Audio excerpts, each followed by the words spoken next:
Thank you, Ron. So you've seen this slide basically from the perspective of just describing SheepGen's overall objectives, right? It is to incorporate the genomic technologies directly into our genetic selection programs. And as Ron indicated earlier, in the choice of the genomic technology or the platform to obtain that information was based on the desire to implement genome-assisted breeding values, and we needed that 50K volume to be able to accomplish that objective. And then the other components that are obtained from that information is validating the pedigree and then also generating the status for some of the genetic conditions that we're most interested in. If I could, I'd just take a little time break here for letting you guys know that over the course of time here, when we were doing this together between Ron and I, Ron learned a tremendous amount of genomic information and how to interpret that stuff and to convert that data into reports that you guys get on this was no trivial task. Yeah, may I add a point? I didn't want to learn any of that. So I do take a little credit of converting Ron into somewhat of a genomics scientist before the end of his career. Dark. Yeah. There we go.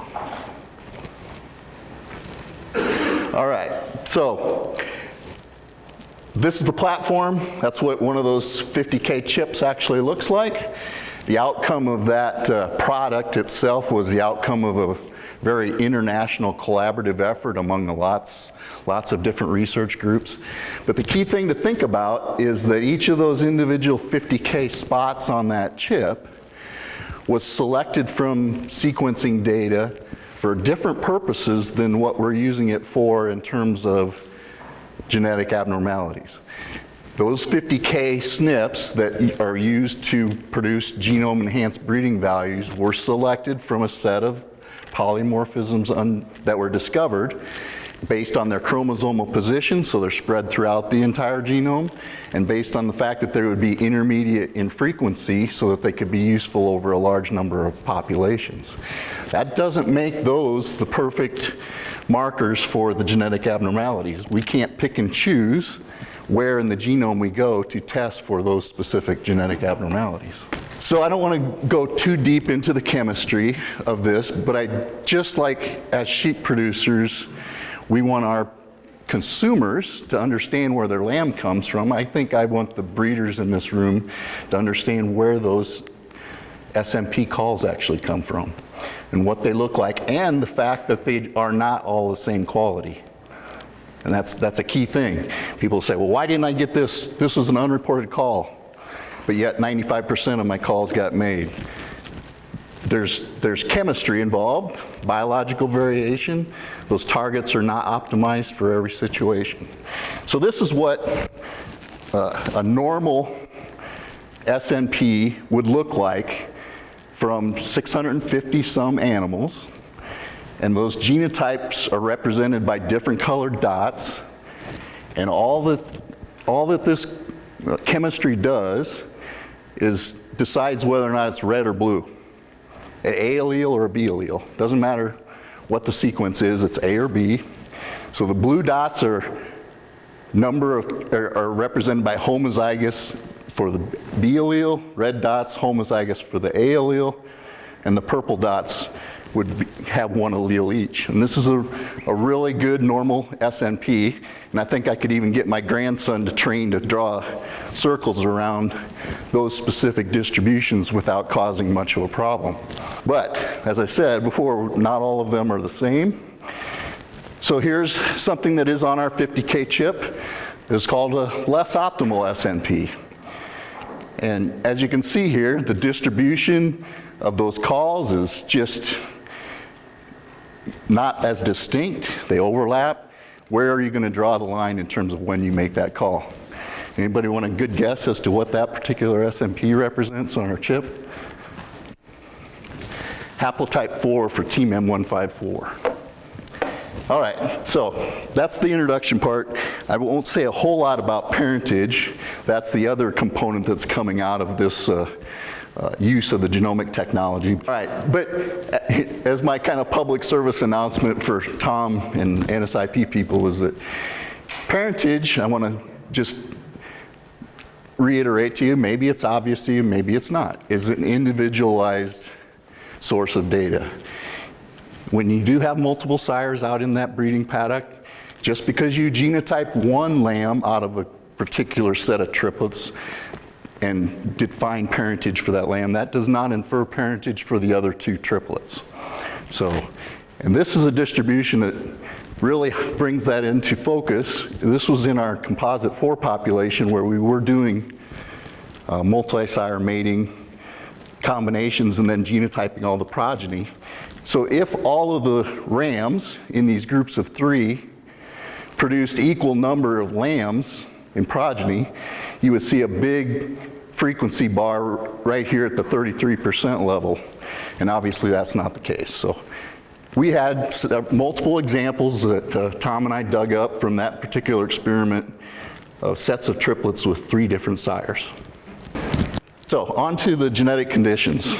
And I realize that some people might want to have more than just a handful of genetic conditions from their genomic information, but I want the producers to understand that you should think about this as just enhanced product value relative to your investment in genotyping, right? So if you genotyped each of these 5 genetic conditions, it would cost you between $15 and $20 a piece. So your cost of genotyping for the 50K is about $30, and for that you're getting roughly $100 to $120 worth of genetic conditions genotyping. So it's a value-added product that should be considered, and it's also why Ron was thinking about in terms of providing producers a carrot out there. I mean, it wasn't just the value of $30 of genotyping for genome-assisted breeding values. It was this information also. So to go through the 5 genetic conditions, most of you are very well aware of what scrapie is and the implications of specific codons at the prion locus and how that provides relative susceptibility or resistance in this case, particularly with the 2 codons at 136 and 171, where, as I was discussing earlier today, I mean, the incidence of scrapie is just about out of the United States if we can hold on for another couple, 3 years. But the only genotype that we know of that specifically is resistance is to have AA at the 136 codon and RR at 171. So outcome of sheep gems allowed us to look at where we stand within our populations in this particular project. So 16,000 some odd animals genotyped for prion. And you can see they differ a lot between the breeds, but for the most part, most of the breeds have either highly resistant, which is the dark green bars, or rarely susceptible, which is the light green bars. So the only issues or problems would be the red bars, which are the most susceptible. So a little bit higher frequency in the Rambouillet and some in the Katahdin that we still have some work to do. Next disease condition that we're pulling off of the chip is associated with ovine progressive pneumonia. And you can see here, this is the phenotype of an animal that's normal in terms of its lungs. So this is a histology of the lungs themselves. And then in particular, informative is this medial steinal lymph node. It's very small. That exists in between the 2 lobes of the lung. This is just a normal lung. As opposed to a diseased OPP lung, where there's that medial steinal lymph node, very large and expanded, as you can see from the histology, that you will have a very difficult time transferring oxygen in that lung tissue. So from a lot of the historical work done, primarily at US Mark, but not all of it, but so Team M154 was established as a primary contributor to variation in susceptibility or less susceptibility. And we have now concluded via prospective experiments validated at least these 4 variants. So there's at least 15 or 16 variants in this gene existing in world sheep populations. About 95 to 97% of the US sheep have these first 4 variants. And the outcome of that is, based on this stoplight diagram, is that variant 1 or variant 4 has low susceptibility, and variant 2 and variant 3 have high susceptibility. And unfortunately, those low susceptible or high susceptible alleles are dominant to the less susceptible group. Again, frequency in our populations, polypase and rambulase are already highly associated with the less susceptible haplotypes with a high percentage of 1s, but the suffix and the catodons are more intermediate. The biggest difference that the catodon has in terms of an advantage is the fact that they have both 1s and 4s in that population as opposed to the suffix, which is primarily 1s. So more of an opportunity to make change. Just briefly, I'll go through some of the others that are also available from the chip that are used maybe less extensively, but this is the texel double muscling or muscle hyperplasia at myostatin. And basically that mutation decreases the activity of the myostatin protein, leading to a more pronounced muscular animal. Very low percentage in our sheep gems populations, with some terminal sire lines being developed in a catodon or suffix that might take advantage of this double muscled genotype. It's probably the graph early in my career that I was the most disappointed ever to generate. But at the time I was going to change the world, and callipege was going to become the terminal sire dominant gene that was going to help improve carcass composition, and then we had to look at shear force. So it became obvious to us that since we couldn't solve that issue very easily or economically, that this variant becomes not a variant to select for, but to get rid of in our populations. Unfortunately, none of the sheep gems flocks have that floating around. The last one I'm going to talk about is the Borrelia fecundity locus. It's associated with the bone morphogenic protein receptor 1b, and that's a specific codon in that gene at 249. The interesting things that we've are looking at following up on is that there are variants within the same gene, but not the same position, in Romanoff and catodon and fin sheep that we need to evaluate for their impact on ovulation rate and litter size. So just to summarize and maybe pull up a few points that we can discuss going along is getting corrected parentage from the genomic information does impact accuracy of breeding values, and obviously Artur's efforts in modeling that stuff has gone a long ways to describing how well that changes things. I just wanted to reiterate that when you are doing multiple sire matings, that multiple sires within litters are certainly possible. We need breed-specific approaches for OPP and Team M154 selection, and there's still work to be done for prion. But none of these things should probably be taken separately from our other breeding objectives. They should be incorporated as part of our existing breeding objectives and not just used as single trait selection going forward. And hopefully something that Ron and I are looking at in the future is to utilize the data we've already generated in some of those populations that are intermediate frequency for these genes, is that maybe there's some unintended consequences for selecting for one or the other of those alleles, and we should be able to clear that up with some data analysis going forward. And with that, I'll stop. Please join me in thanking Brad. And as a slight clarification on my part, dark days me learning that it was a pleasure, and it always is, in working with Brad. I didn't want to imply otherwise, because he's wonderful to deal with. All right, so with that, questions for Brad on parentage and genetic conditions? Thanks for the presentation. I've had some discussions with colleagues on the TMEM alleles, and 4 has often come up in conversation as not necessarily desirable. Do you want to expand on that? So, just to be clear, I didn't describe what the changes were that defined those haplotypes. The ancestral variant that all sheep breeds from the European Mouflon down was actually haplotype 3.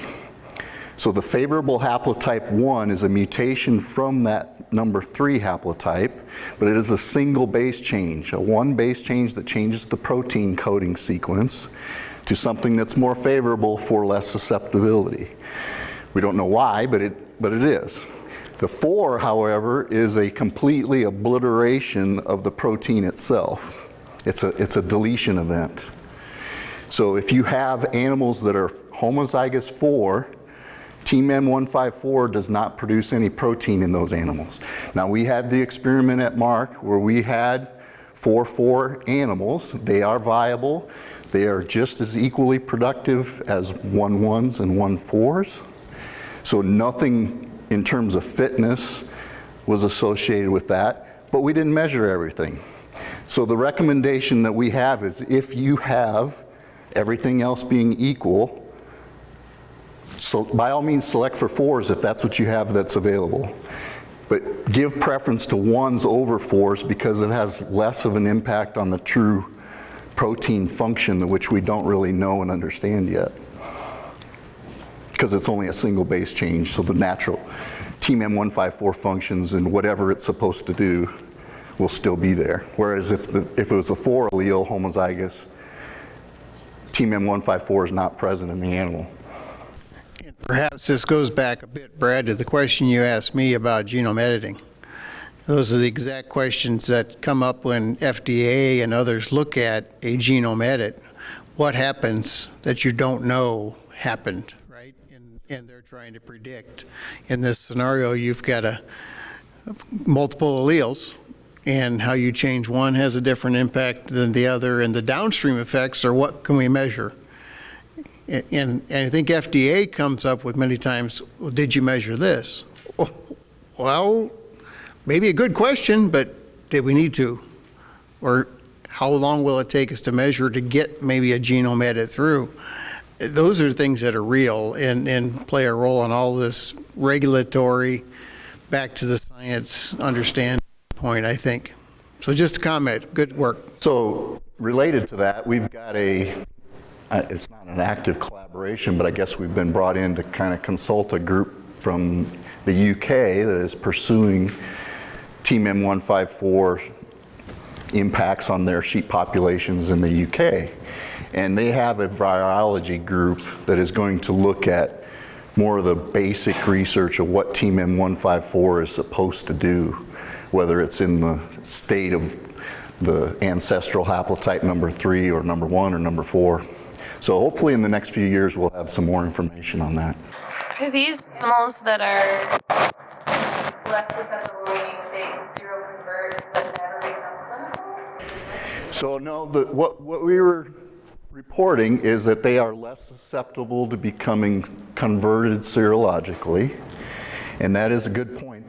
Those are different situations, and in fact, I don't really come out and say this because we didn't measure it very well in our experiments, but from the molecular side of things, animals that are 1-1 or 1-4 or 4-4, so they are less susceptible to being infected, will still get infected at a certain level, and those that do get infected tend not to progress with the disease. We had pictures of 6-year-old ewes that had been serologically positive for 4 out of those 6 years with no symptoms. And that's because there's very little virus. When you have a 1-1 animal, my colleagues say that you can't hardly even amplify the virus in those, even though they're serologically converted and positive.